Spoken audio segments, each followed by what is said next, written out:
안녕하세요. 돈블리고입니다. 오늘은 다주택자분들에게 좀 안 좋은 소식이죠. 양도세 중과 유예 종료 시점인 5월 9일이 코앞에 다가왔기 때문입니다. 5월 9일은 이제 토요일로 이제 알려져 있고요. 설마 또 연장해주겠지라고 생각하실 수 있는데, 지금 시장 분위기가 심상치가 않습니다. 그래서 오늘은 중과세가 부활하게 되면 세금이 얼마나 폭등하는지 시뮬레이션 해보고, 지금 같은 거래 빙하기에 다주택자가 살아남을 수 있는 현실적인 매도 전략과 증여 방법을 한 번에 정리해 보려고 합니다. 먼저 팩트 체크부터 해보죠. 현재 다주택자 양도세 중과 유예 조치는 2026년 5월 9일에 끝납니다. 가장 중요한 기준은 그 잔금 청산일인데요. 계약일이 5월 9일 이전이라도 통장에 잔금이 5월 9일까지 들어와야 합니다. 하루라도 늦으면 중과세 폭탄이 터지는 거죠. 중과세율은 2주택자에는 기본 20%고, 그 다음에 3주택자는 기본 세율의 30%까지 5월 10일 이후 양도부부터 적용되기 때문에 이 날짜를 항상 기억하시기 바랍니다. 그리고 가장 중요한 기준은 5월 9일이 잔금 기준일이다 라는 것도 다시 한번 강조드리겠습니다. 더 무서운 건 장기보유 투표공제를 달 1원도 못 받는다는 겁니다. 10년을 갖고 있었어도 공제 혜택이 사라진다는 거죠. 그리고 이제 아까 계속 말씀드렸다시피 잔금 청산일이 이제 그 5월 9일이고 최고 세율은 지방세 포함해서 82.5%입니다. 어마무시하죠. 수익의 대부분이 세금으로 나간다고 이해하시면 될 것 같습니다. 그래서 이 날짜를 꼭 기억하셨으면 좋겠습니다. 말로만 폭탄이라고 하면 감이 잘 안 오실 것 같아서 제가 직접 계산을 해보았습니다. 서울에 집이 세 채 있는 그 다주택자 김 씨가 양도차익 5억 원으로 아파트를 매도한다고 가정해 보면 5월 9일 이전에 팔게 되면 일반 가세의 장기보유 특별공제까지 받아서 세금이 약 1억 7천만 원 정도 나옵니다. 그런데 하루 차이로 5월 10일에 잔금을 치렀다면 중과세율에 장특공이 다 사라지면서 세금이 3.2억으로 뜁니다. 하루 만에 돈이 1.5억이 공중분해되는 거죠. 이게 바로 중과세의 정말 무서운 점입니다. 설마 82.5% 진짜 내겠어? 라고 생각해 보실 수 있는데, 이번에는 그 3주택자, 4주택자가 양도차익 10억으로 이제 극단적으로 세금 차이를 계산해 보면 이거 같은 경우는 이제 실수를 한 거죠. 나는 1주택자 비과세인 줄 알았는데 양도세 중과가 유예가 종료가 되면서 양도세 중과가 되는 시나리오입니다. 원래는 그 양도차익 10억일 때는 그 5월 9일까지는 그 이제 세금이 뭐 4억대지만 이게 이제 하루 차이로 7억 원까지 세금 폭탄이 늘어나는 그 시뮬레이션을 볼 수 있는데 손에 쥐는 돈이 반토막이 나는 거죠. 그 더 무서운 거는 그 나는 1주택 비과세니까 뭐 300만 원만 내라고 착각하고 신고했다가 나중에 세무사가 이제 3주택자니까 6억이 아니라 가산세에 뭐 1억까지 붙어서 세금만 7억까지 이렇게 내고도 정말 아무것도 갖고 올 수 없는 그런 상황이 펼쳐질 수 있습니다. 그렇기 때문에 이런 그 세금의 변화에 따라서 그때그때 세무 상담은 그때 전문가분들이나 그 주변의 도움을 받으셔서 계획하시는 게 좋을 것 같습니다. 물론 모든 다주택자가 폭탄을 맞는 건 아닌데 지금 보여드리는 이 조건에 해당하면 조금 안심하셔도 됩니다. 일단 강남 3구와 용산을 제외한 비조정 대상 지역의 주택은 다주택자라도 이제 중과되지 않고 지방의 공시가격 1억 이하나 주택이나 수도권 밖에 3억 이하 주택도 중과 대상이 아닙니다. 따라서 이제 전략을 짜실 때 이런 중과 배제 주택을 먼저 파는 거는 의미가 없고 중과를 맞는 조정 대상 지역 내에서 똘똘한 한 채를 어떻게 팔지가 정말 관건입니다. 그럼 이제 빨리 팔아야겠네 라고 이제 생각을 하실 텐데요. 하지만 지금 상황이 만만치 않죠. 거의 지금 2020년 1월 현재 거래량이 바닥입니다. 거의 뭐 10분의 1 정도라고 하는데 그 세금을 낸다고 하고 팔고 이제 판다고 해도 살 사람이 없기 때문에, 왜냐하면 대출 규제 때문입니다. 10억 이하 집을 사려고 해도 대출이 6억밖에 안 나오죠. 매수자가 현금이 없어요. 자금이 없기 때문에. 그래서 전략을 바꿔야 되는데 첫 번째는 시간 싸움입니다. 계약부터 잔금까지 한 2-3개월이 걸리죠. 근데 5월 9일을 맞추려면 늦어도 2월 안에는 계약서 도장을 찍어야 합니다. 설날이 지나면 사실상 끝이기 때문에.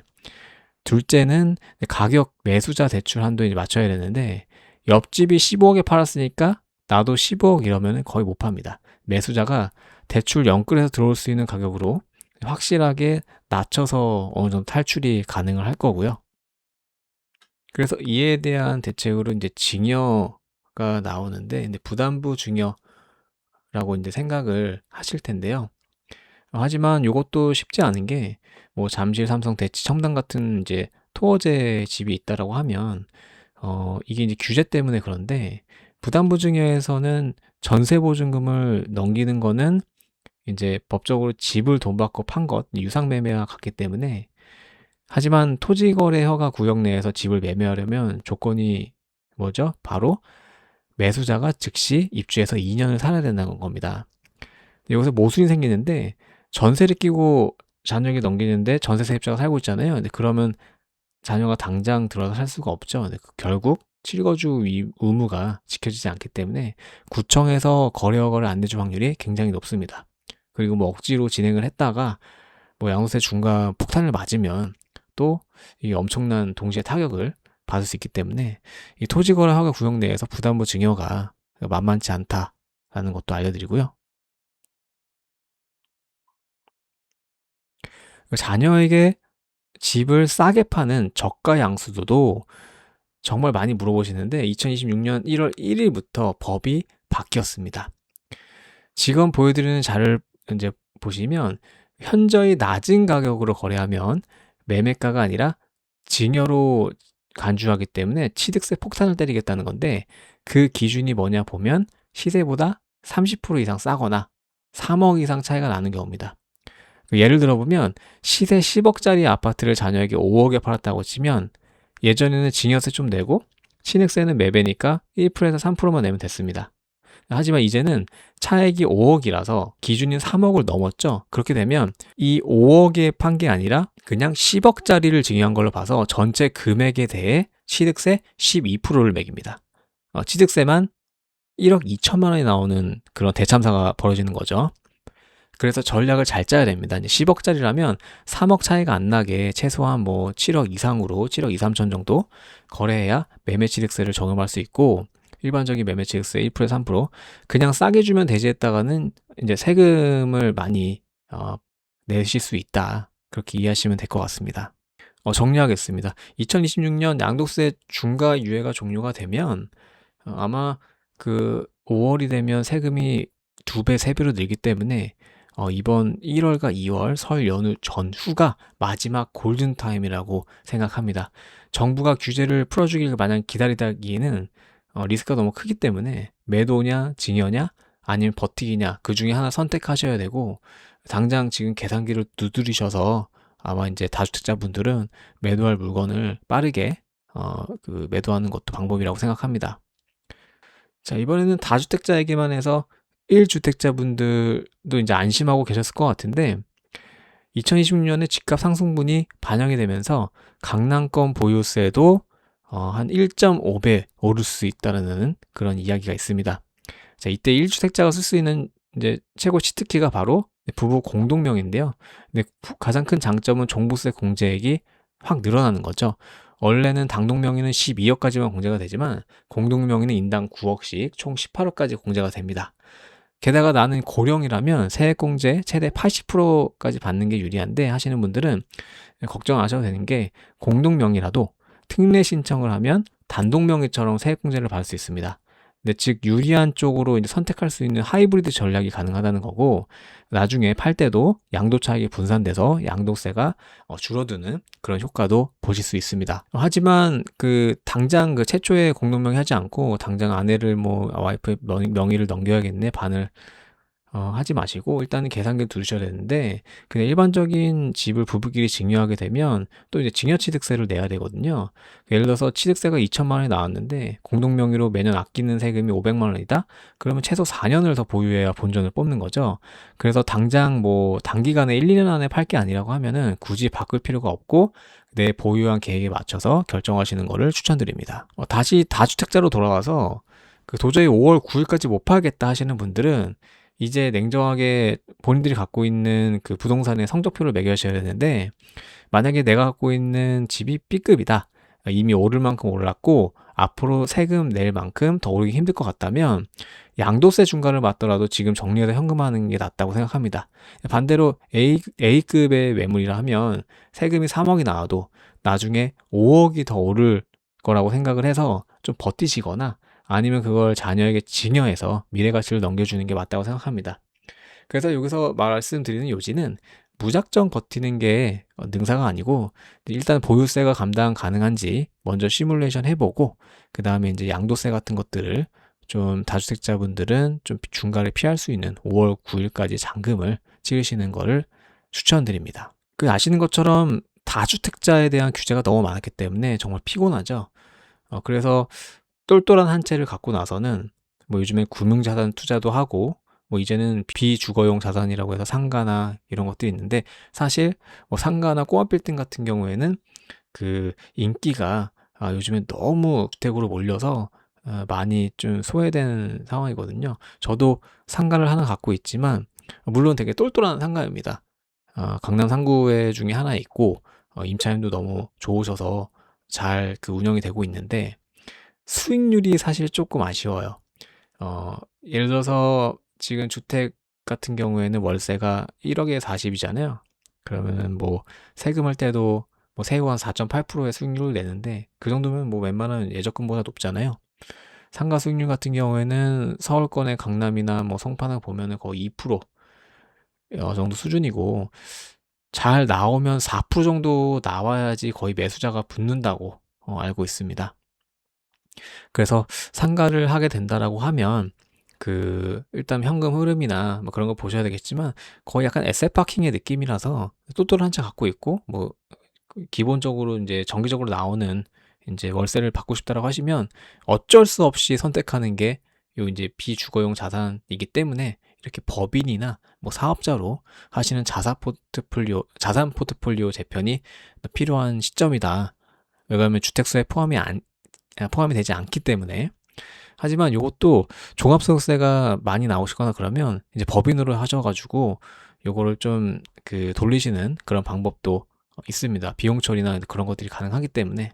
자, 실제로 전월세 시장도 매물이 줄었죠. 저도 이번에 저도 이제 반포 쪽에 그 전월세를 구하기 위해서 갔었는데, 뭐 집이 있다고 해서 갔어요.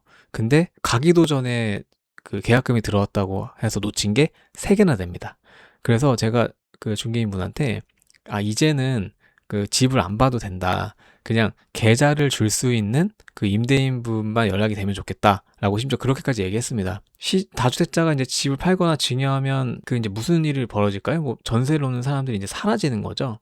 그래서 잠실 같은 대단지도 전세 물건이 정말 귀하답니다. 잠실 르엘이나 뭐 지금 최근에 뭐 잠실 그 레미안 아이파크 같은 경우에도 전월세 매물이 정말 귀해서 생각보다 이게 이제 전월세 가격이 낮아지지 않고 있다. 그래서 2026년에는 전월세 공급 부족이 더 심해질 것으로 예상하고, 그 다음에 전세의 월세화가 될 것으로 이해하고 있습니다. 그 다음에 또 집주인분들이 보유세 낼 돈이 부족하면, 보통 집주인분들이 나이가 있으셔서 은퇴 나이에 도달하시면 월세를 받고 싶어 하시거든요. 왜 그러면 재건축 신축단지의 보유세가 기본 뭐 1000에서 2000 사이입니다. 그렇게 되면 이게 당장 나가는 돈이 있어야 되기 때문에 이렇게 반전세로 하는 게 되게 요즘에 유행이고, 또 이제 많은 또 월세를 받게 되면 뭐 1인당 연 2천만 원까지는 15.4% 분리과세가 되지만, 뭐 공동명의라고 하면 연 4천만 원까지 15.4%가 되겠죠. 하지만 그것도 건강보험에 영향을 주기 때문에 결국에는 나라 입장에서는 보유세 올려서 세금 걷고, 그다음에 월세도 또 월세에 대한 또 이렇게 세금을 또 걷기 때문에 일단 자산을 갖고 있다라고 하면 세금은 피할 수 없다라는 말씀을 드리고 싶습니다. 자, 오늘의 결론입니다. 오늘 정말 내용이 많았죠. 하지만 그만큼 좀 다뤄야 될 중요한 주제가 많았기 때문에 제가 좀 시간을 좀 할애를 했고요. 첫 번째로는 양도세 중과를 피하려면 1, 2월 안에 매도 계약을 하고 5월 9일까지 잔금을 치러라. 두 번째는 자녀에게 이제 싸게 팔 때는 시세 30% 또는 3억 차이를 넘지 말아라. 넘게 되면 취득세 폭탄을 맞게 된다. 이제 취득세 12%입니다. 그 다음에 1주택자도 안심하지 말고 공동명의나 자산 재배치를 통해서 보유세를 어느 정도 덜 내기 위한 그런 계획도 필요하다라고 생각합니다.